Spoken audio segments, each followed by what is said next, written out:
লায়লার কথা শেষ না হতেই হঠাৎ তাদের কাছে ছুটে এলো দুইজন অস্ত্রধারী লোক। তারা এসেই বলল, লায়লা তার পুরনো জীবনেই থাকবে, এই রাতের রানী কখনো আলোর পথ ধরতেই পারে না। এটা বলে একজন অস্ত্র নিয়ে আল্লাহর অলির কাছে এগিয়ে গেল। এই দৃশ্য দেখে লায়লার হৃদয় দপদপ করতে লাগলো। সে কি করবে কিছু বুঝতে পারছিল না। একটা সময় লায়লা কাঁপা কণ্ঠে বলল, এই ব্যক্তিকে কোনো আঘাত করবে না, তার কোনো অপরাধ নেই, তোমরা বলো এখন তোমরা কি চাও। তখন একজন অস্ত্রধারী বলল, তোমার ফিরে আসা দরকার, তুমি আমাদের পতিতালয়ের জন্য রত্ন, আমাদের শক্তির উৎস, তুমি যদি চলে যাও আমাদের অস্তিত্ব বিপন্ন হবে। এই কথা শুনে লায়লা খুবই কষ্ট পেল। নিজেকে একটা পরাধীন ব্যবসার পণ্য হিসেবে মনে হচ্ছিল। তখন জায়েদ বলল, লায়লা, মানুষের সত্যিকারের মূল্য তার অন্তরে লুকানো থাকে। তুমি যদি মুক্তি চাও তাহলে এখনই সিদ্ধান্ত নিতে হবে। তখন লায়লা গভীর শ্বাস নিল আর শান্তভাবে বলল, আমি আর সেই জীবনে ফিরতে চাই না। এই কথা শুনতেই একজন লায়লার দিকে ঝাঁপিয়ে পড়ল, কিন্তু তার আগেই আল্লাহর অলি সামনে এসে দাঁড়িয়ে গেলেন। তখন অস্ত্রধারী আল্লাহর অলির মাথায় আঘাত করে তাকে মাটিতে ফেলে দেয়। এটা দেখে লায়লা চিৎকার করে উঠল এবং সাহস নিয়ে একটি পাথরের টুকরো গন্ডাদের উপর ছুঁড়ে মারল। অতঃপর চোখের পলকে সে আল্লাহর অলিকে নিয়ে দৌড় দিল। তারা সজোরে দৌড়াচ্ছিল আর পেছন থেকে শোনা যাচ্ছিল ধাওয়া করার আওয়াজ।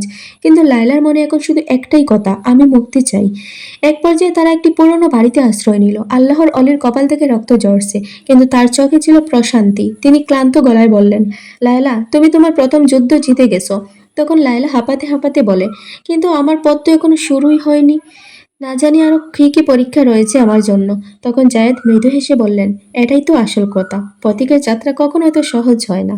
এদিকে শহরের অন্য প্রান্তে অস্ত্রধারীরা জড়ো হয়ে বলাবলি করতে লাগলো, লায়লা পালিয়ে গেছে, সে আর আগের সেই রাতের রানী নেই। এদিকে লায়লা ভয়ে ভয়ে জায়েদকে বলল, আমরা এখন কি করব।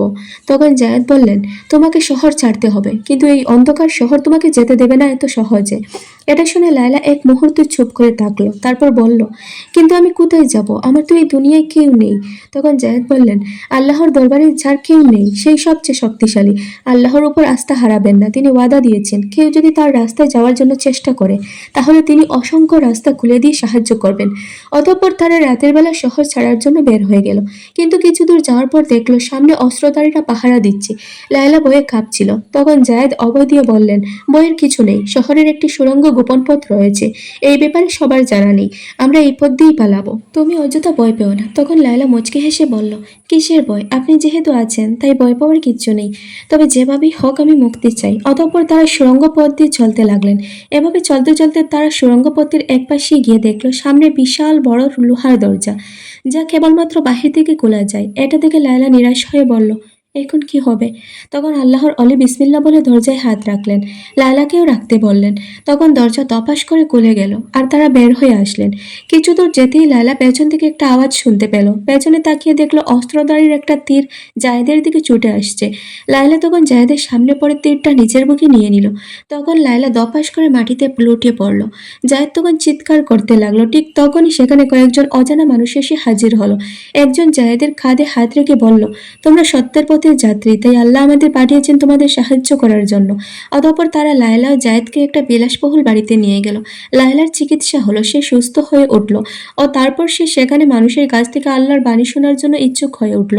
অতঃপর একদিন জায়েদ তার কাছে গিয়ে বললেন, লায়লা, তুমি আল্লাহর রাস্তায় ফিরে এসেছো, এর থেকে আমার কাছে খুশির আর কিচ্ছু হতে পারে না। লায়লা তখন বলল, আমি জানি না সত্যিকার মুক্তি কি, আমি কি মুক্তি পেয়েছি সেই পাপের পথ থেকে। তখন জায়েদ বলল, লায়লা, সত্যিকার মুক্তি তো সেটাই যখন বান্দা তার সবকিছুর ঊর্ধ্বে তার রবকে রাখে, সবার চাইতে বেশি ভালোবাসে। তখন লায়লা আল্লাহর শুকরিয়া আদায় করলেন। একদিন লায়লা গাছের নিচে বসে কোরআন পড়ছিল, সেখানে জায়েদ এসে হাজির হলো আর বলল, লায়লা,